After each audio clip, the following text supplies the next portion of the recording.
नमस्कार, मैं हूं आपके साथ गौरव राजेंद्र। बुलेटिन की शुरुआत करते हैं। मध्य प्रदेश के मुख्यमंत्री मोहन यादव ने ग्राम छिपानेर चिचोट क्षेत्र में बेदगर्भा घाट का लोकार्पण किया। सीएम मोहन यादव ने 316 करोड़ के विकास कार्यों का लोकार्पण किया। बता दें कि भूमि पूजन भी किया और इस दौरान मुख्यमंत्री डॉक्टर मोहन यादव ने कहा कि मां नर्मदा की धारा चैतन्य है, इसके दर्शन मात्र से ही सभी धन्य हो जाते हैं। आज यहां नर्मदा के तट पर बेदगर्भा घाट का लोकार्पण हुआ है। यहां पर वेद विद्या केंद्र विकसित हो रहा है। नर्मदा नदी प्रदेश की जीवन रेखा है। प्रदेश का सिंचाई रकबा 48 लाख हेक्टेयर से अधिक है, जिसमें से 40 लाख हेक्टेयर क्षेत्र में मां नर्मदा के जल से सिंचाई होती है।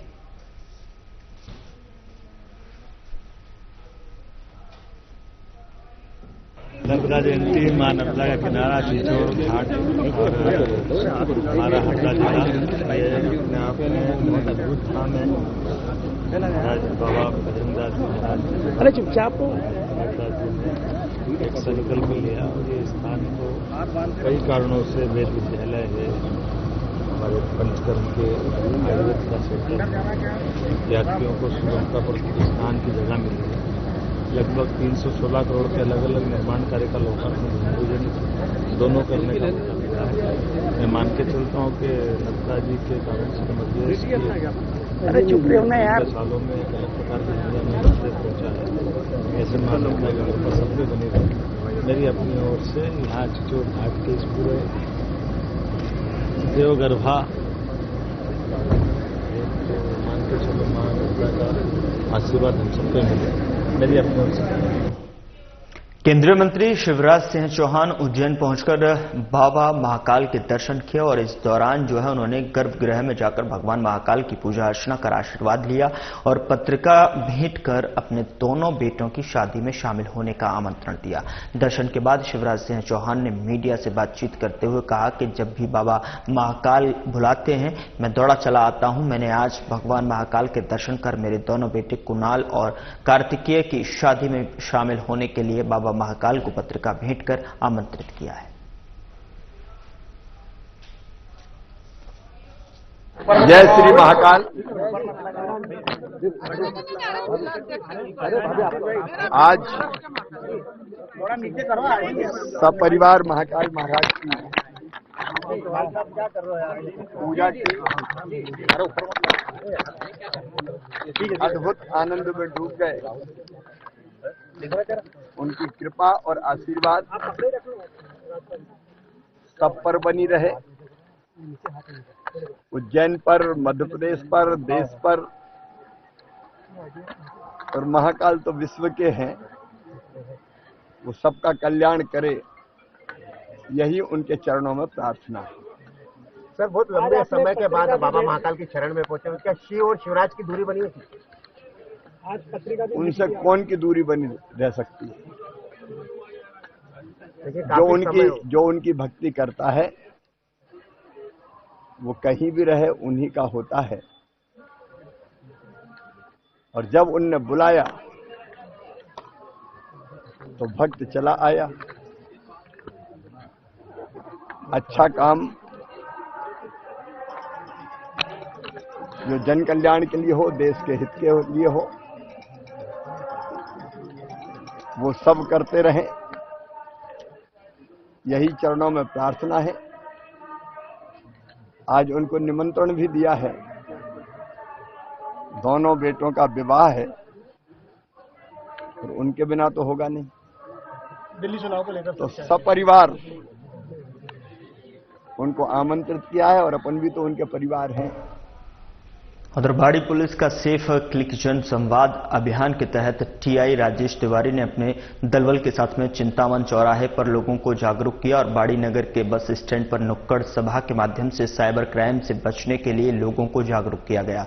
टीआई राजेश तिवारी ने जानकारी देते हुए बताया कि अगर कोई फ्रॉड कॉल आता है तो इसकी सूचना साइबर सेल और नजदीकी पुलिस थाने में दें। यदि कोई फ्रॉड कॉल शिकार हो गया है तो 1930 का तत्काल शिकायत दर्ज करवाएं और सुरक्षित रहें।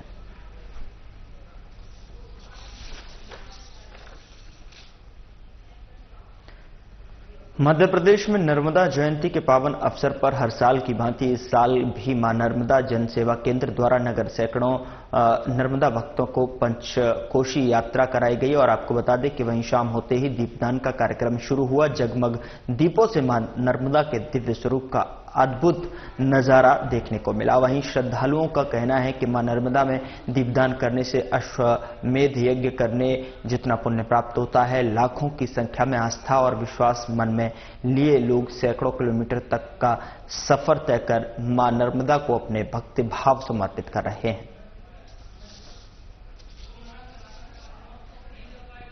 नर्मदा के जन्मोत्सव पर पंचकोशी यात्रा कर हम सभी पुण्य लाभ लेने हेतु यहाँ पधारे हैं। पूरे मध्य प्रदेश में मां नर्मदा जीवन का बहुत बड़ा महत्व है। आज मैं देख रहा हूँ कि पूरे बरमान क्षेत्र में लाखों लाख श्रद्धालु पंचकोशी यात्रा कर रहे हैं, मां नर्मदा जी के दर्शन कर रहे हैं और पुण्य लाभ प्राप्त कर रहे हैं। क्या नाम है आपका? एस.के. चतुर्वेदी। उधर देवास जिले के धार्मिक नगरी नेमावर में मां नर्मदा जयंती जन्मोत्सव हर्षोल्लास के साथ में मनाया गया, जहां पर चिन्मया धाम आश्रम के संत विठल दास महाराज के सानिध्य में विद्वान ब्राह्मणों की मौजूदगी मां नर्मदा की विधि विधान से पूजा अर्चना की गई और मां नर्मदा का जन्मोत्सव मनाया गया। मां नर्मदा जयंती पर मालवांचल सहित कई प्रांतों से हजारों की संख्या में श्रद्धालु जीवनदायिनी मां नर्मदा के तट पहुंचे, जहां श्रद्धालुओं ने मां नर्मदा की पूजा अर्चना कर आस्था की डुबकी लगाकर सिद्धेश्वर महादेव का जल अभिषेक कर भक्तों में हलवा प्रसादी वितरण किया गया। वहीं नर्मदा जयंती को लेकर नगर वासियों के द्वारा बस स्टैंड से लेकर नर्मदा तट तक दुल्हन की तरह सजाया गया। इस दौरान पूरा नर्मदा तट जो है भक्ति में नजर आया। नर्मदा जयंती के अवसर पर विभिन्न आश्रमों में श्रद्धालुओं के लिए भंडारा का आयोजन भी किया गया। धार्मिक केंद्र है जहां नर्मदा मैया का नाभि तीर्थ नेमावर को कहा जाता है और नाभि स्थान होने से इस तीर्थ की महिमा अनंत गुना बढ़ जाती है। आप देख सकते हैं ब्रह्म मुहूर्त से किस प्रकार से सैकड़ों की हजारों की तादाद में श्रद्धालु जन यहाँ पहुंच रहे हैं और आस्था की डुबकी मां नर्मदा के पावन जल में लगा रहे हैं और अपने और विश्व के कल्याण की कामना कर रहे हैं। नर्मदा मैया के इस पावन तीर्थ में प्रतिवर्षा लगभग 75 वर्षों से पूज्य चिन्मय धाम आश्रम नेमावर ब्रह्मचारी जी और वर्तमान में श्री पूज्य विठल दास जी महाराज ब्रह्मचारी जी महाराज जी के पावन सानिध्य में सैकड़ों ब्राह्मणों के आचार्यत्व में और विद्वान ब्राह्मणों के सानिध्य में वैदिक मंत्रोच्चार के साथ हजारों श्रद्धालु की संख्या यहाँ उपस्थित श्रद्धालु जन सभी नर्मदा मैया का जन्मोत्सव मनाते हैं। जिस प्रकार से हम अपना जन्मोत्सव जन्मदिन मनाते हैं तो यह तो जगत को कल्याण करने वाली, जगत का तारण करने वाली मां नर्मदा है। सबिंदु सिंधु सुखर तरंग भंग रंजितम दुष्ट पाप जात जात कार्य वाले संयुतम कृतांत दूत काल भूत भीतिहारी वर में सुदिए पाठ पवन नमाई मातु नर्मदे। माँ प्रकट हो गई इस भूतल पवित्र। माँ शंकर ने कहा, भगवान शंकर ने मां नर्मदा से कि तुम भूतल में क्या करो, यहाँ तप करो। मां नर्मदा को मैं जगत को पवित्र करने के लिए, अपने बालकों का कल्याण के लिए मैं भूतल में जाना चाहती हूँ। तो भूतल में आज माघ सप्तमी के दिन मध्याह्न काल में मां नर्मदा यहाँ पर अवतरण हुआ था। उन्हीं अवतरणों के देश में आज हम सब लोग कृतज्ञता ज्ञापित करते मां नर्मदा के प्रति जन्मोत्सव मनाते हैं।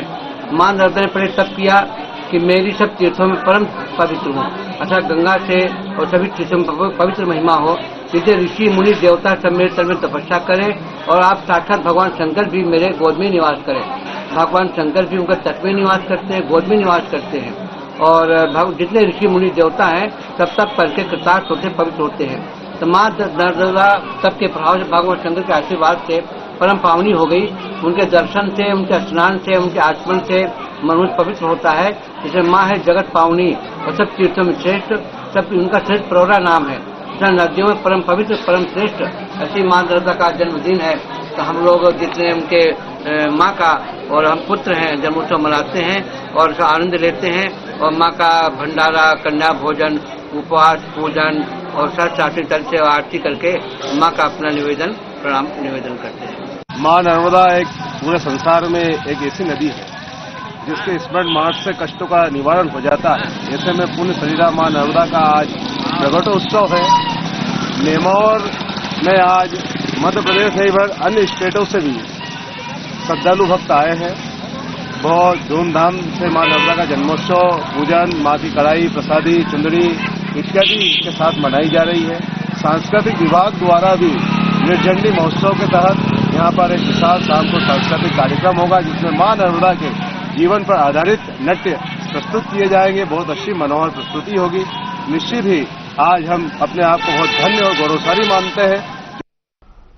ओंकारेश्वर मंदिर ट्रस्ट द्वारा धूमधाम से मां नर्मदा जी का जन्मोत्सव मनाया गया। आपको बता दें कि इस दौरान वैदिक ब्राह्मणों के आचार्यत्व में स्थानीय कोट तीर्थ घाट पर आरती पूजन किया गया और शाम में मंदिर संस्थान की ओर से महाआरती की गई।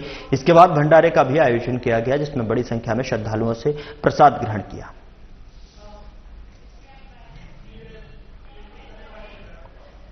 खबर भोपाल से है, जहां इनकम टैक्स अधिकारी के सरकारी घर खाली कराने पर जमकर हंगामा देखने को मिला है। मिली जानकारी के अनुसार बता दें कि 6 महीने पहले अधिकारी का ट्रांसफर हुआ था और ट्रांसफर के बाद भी सरकारी घर को खाली नहीं किया गया था और समय सीमा में घर खाली नहीं करने पर यह एक्शन लिया गया है। दिल्ली से आए अधिकारियों ने घर को खाली कराया, जिसके बाद इनकम टैक्स अधिकारी योगेंद्र शर्मा ने नाराजगी जाहिर की और जमकर हंगामा किया। हालांकि उन्हें पहले ही सरकारी घर को खाली करने की नोटिस भेजे गए थे। इसके बावजूद भी घर खाली नहीं करने पर उच्च अधिकारियों ने एक्शन लिया है।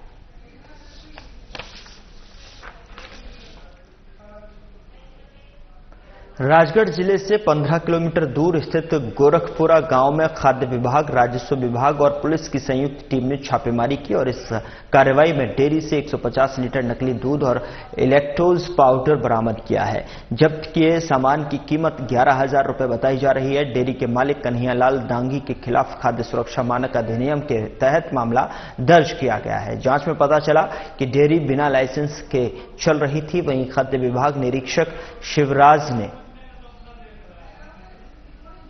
बताया कि जब्ती किए गए दूध और अन्य सामग्री के नमूने जांच के लिए भेज दिए गए हैं। रिपोर्ट आने के बाद दोषियों के खिलाफ कड़ी कार्रवाई की जाएगी। मैं औचक निरीक्षण के लिए करेड़ी और गोरखपुरा पे मैं अराउंड पे था, तो वहाँ एक डेयरी पे जाके देखा तो अचानक दूध बनाने वाला जो मिल्क कलेक्शन सेंटर वाला था वो भागने लगा अंदर घर की तरफ। मैंने उसके अंदर जाके देखा तो एक लैक्टोज पाउडर का एक बोरा रखा हुआ था और सोयाबीन तेल था। उससे वो दूध बनाने का प्रयास कर रहा था। लगभग 150 लीटर दूध वहाँ मौके पर जब्त हुआ है और 20 केजी लैक्टोज पाउडर भी जब्त हुआ है। तो पहले भी नकली दूध पकड़ा है राजगढ़? हाँ, लगातार ये इस प्रकार की घटना हो रही है और हम लोग भी लगातार उसकी जांच कर रहे हैं और कठोर से कठोर कार्रवाई इस फील्ड में कर रहे हैं। मुद्रामर कंटक उद्गमन स्थल से लेकर खंभात की खाड़ी तक नर्मदा उत्सव की धूम देखने को मिली है। मां नर्मदा के तट पर जश्न का माहौल है। भक्तगण नर्मदा माई की भक्ति में भाव विभोर हो नाचते गाते झूमते नजर आ रहे हैं। वहीं इन सब के बीच में पवित्र नर्मदा उद्गमन स्थल के ठीक सामने की तस्वीर मन को विचलित कर देने वाली है, नारी सम्मान को तार तार कर देने वाली है। ये तस्वीर न सिर्फ जिला प्रशासन पर बल्कि स्थानीय धर्मावलंबियों पर भी प्रश्न चिन्ह खड़ा करती है। नर्मदा जन्मोत्सव पर जहां एक तरफ जिला प्रशासन और मंदिर ट्रस्ट की ओर से विधिक और विविध प्रकार के कार्यक्रम आयोजित कर कन्या पूजन कर शक्ति की आराधना की जा रही है, तो वहीं दूसरी ओर मंदिर के सामने बने जूता चप्पल स्टैंड पर मातृशक्ति द्वारा आगंतुकों के जूते चप्पल उठवाए जा रहे हैं। आपको बता दें कि जूता चप्पल स्लॉट में महिलाएं अपनी स्वेच्छा से मानव सेवा कर कोई पुण्य लाभ कमाने में नहीं लगी हैं, बल्कि मंदिर ट्रस्ट द्वारा इन महिलाओं को ऐसे अपमानजनक काम में लगाया गया।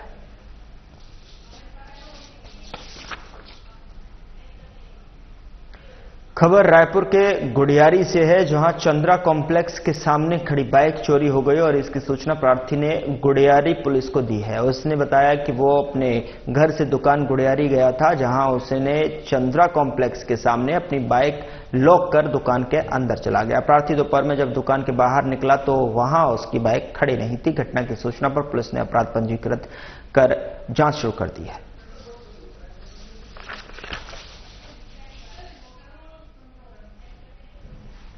सिंगरौली में एसपी मनीष खत्री ने 3 साल पहले हुए अंधे कत्ल का खुलासा किया है। आपको बता दें कि एसपी मनीष खत्री ने मामले का खुलासा करते हुए बताया कि मृतक की हत्या गला घोंटकर की गई है। संदेही सलीम मोहम्मद से पुलिस ने कड़ाई से पूछताछ और वैज्ञानिक विश्लेषण किया था, या तो आरोपी ने अपना जुर्म कबूला है। आरोपी की पत्नी मृतक से झाड़ू फूंक करवाती थी और इस दौरान पति को मृतक के उसके पत्नी के साथ संबंध पर शक हुआ, जिसके चलते उसने हत्या की घटना को अंजाम दिया। सर और इनकी जो थाना जियावन की टीम ने खुलासा किया है, इसमें जो मृतक है ये राम सिंह केवट, इसकी दिनांक 6/1/2023 को गला घोटने से हत्या हुई थी, जिसमें थाने में अपराध पंजीबद्ध हुआ था। और ये घटना दिनांक 29/12/2022 की थी और 6/1/2023 में अपराध पंजीबद्ध हुआ था। इसकी विवेचना के दौरान एक संदेही सलीम मोहम्मद से जब पुनः अभी विवेचना के दौरान दोबारा पूछताछ की तो उसके द्वारा प्रकरण में गुनाह कबूल किया है। उसके द्वारा बताया गया कि उसकी पत्नी से, जो पत्नी को ये जो मृतक है राम स्नेही, ये झाड़ फूक का काम करता था और इसकी पत्नी का भी इलाज करता था। और आरोपी ने यह भी बताया कि मृतक उसकी पत्नी की तरफ गलत नियत रखता था और उसने आरोपी को अश्लील हरकत करते भी देख लिया था, जिस बात से रुष्ट होकर उसने अपने रिश्तेदार अकबर खान के साथ दिनांक 21/12/2022 को गला घोट के ये राम स्नेही की हत्या की थी। पूछताछ के उपरांत आरोपी सलीम मोहम्मद से मृतक राम स्नेही के दोनों फोन जब्त किए जा चुके हैं। प्रकरण में जो अन्य आरोपी अकबर खान वो फरार है, उसकी पुलिस तलाश कर रही है। खबर रायसेन से है, जहां मरीज को जिला अस्पताल लेकर जा रही एम्बुलेंस अनियंत्रित होकर लगभग 12 फीट गहराई वाली खाई में गिर गई। आपको बता दें कि एम्बुलेंस में सवार मरीज पति सहित उसकी पत्नी की भी मौके पर ही मौत हो गई। वहीं एम्बुलेंस के ड्राइवर, हेल्पर और सहायक डॉक्टर गंभीर रूप से घायल हो गए। मौके पर पहुंची पुलिस ने तत्काल ही तीनों घायलों को इलाज के लिए जिला अस्पताल भेजा।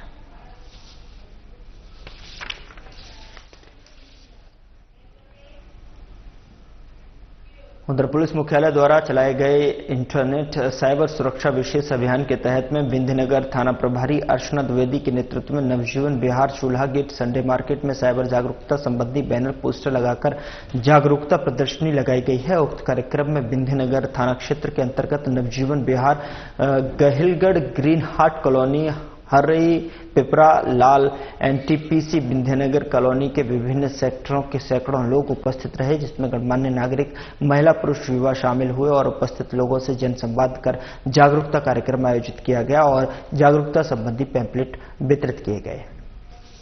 प्रशासन द्वारा किया जा रहा ये कार्य जो है बेहद सराहनीय कार्य है, क्योंकि आए दिन लोग बैंकों की धोखाधड़ी का शिकार हो रहे हैं। लोग फ्रॉड कॉल आते रहते हैं हर लोगों के मोबाइल पे और ओटीपी दे दो और उससे उनका पूरा का पूरा पैसा चला जाता है।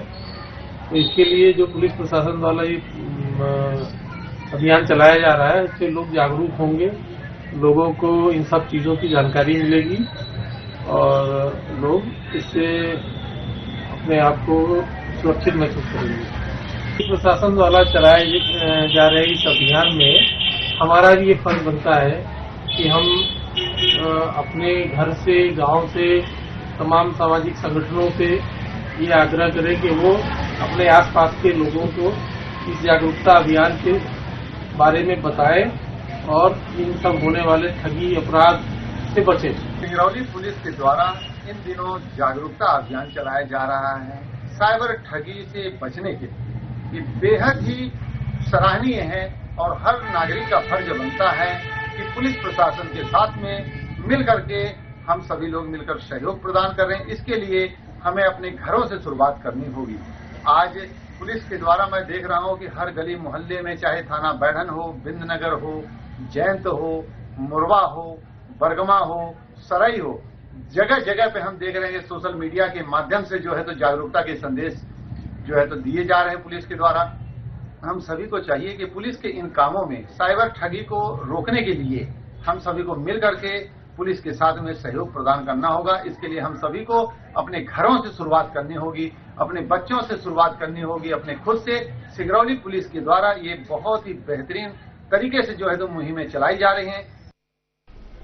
उधर नरसिंहपुर के बरमान रेता घाट में 3 फरवरी से शुरू होकर 12 फरवरी तक चलने वाले 108 कुणिया गोरक्षा रुद्र महायज्ञ के लिए नरसिंहपुर कलेक्टर एसपी सहित प्रदेश के मुख्यमंत्री को आमंत्रित करने जिले भर के संत कलेक्टर पहुंचे और उन्होंने शंखनाद करते हुए मुख्यमंत्री के नाम आमंत्रण पत्र डिप्टी कलेक्टर को दिया है। आपको बता दें कि संत महामंडल के राष्ट्रीय अध्यक्ष महंत आशुतोष ब्रह्मचारी ने बताया कि गौ सेवा संवर्धन और संरक्षण के लिए इस महायज्ञ की आहुति दी जा रही है। साथ ही आपको बता दें कि उन्होंने मध्य प्रदेश सरकार के लिए जो है गौ संवर्धन के लिए धर्म संसद में जो योजना तैयार की है उससे मुख्यमंत्री को अवगत कराने के लिए आमंत्रित किया है।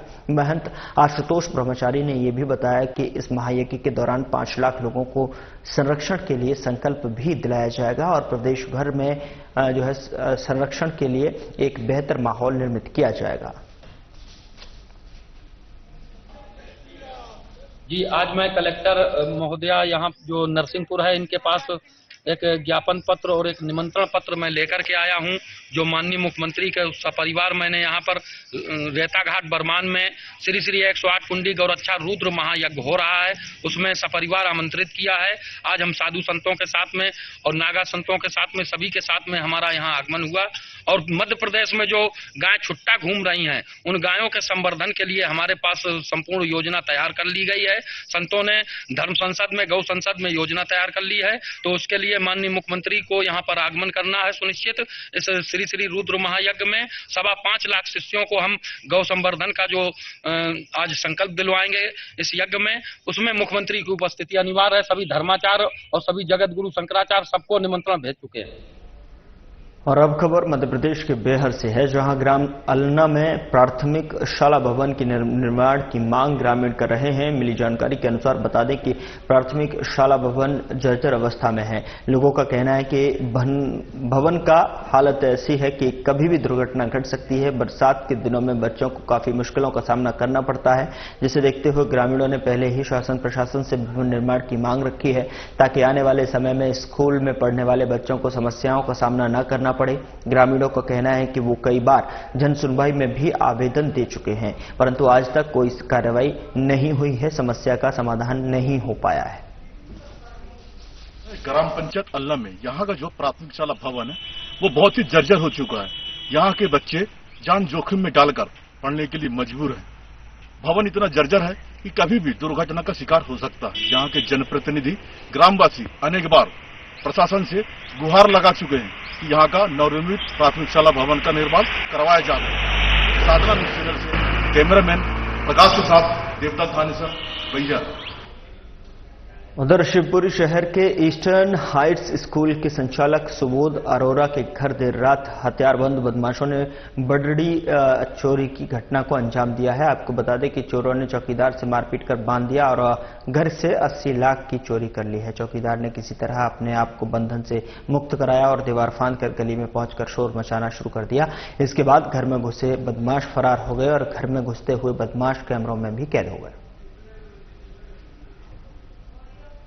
6 लोग घर में अंदर घुसे गेट से और उन्होंने यहाँ पे चौकीदार को बांध दिया और फिर वो अंदर गेट से इधर ताला तोड़ के अंदर घुस गए और ऊपर जाके अलमारी में से उन्होंने सामान निकाला और अभी और भी लॉक वॉक तोड़े थे। तब चौकीदार ने अपना हाथ खोल के और इधर दीवार में से फांद के वो गया, तो फिर उनको थोड़ा सा डर बैठ गया, तो वो फिर फटाफट भाग के वापस चले गए। क्या ले गए, क्या कुछ सामान?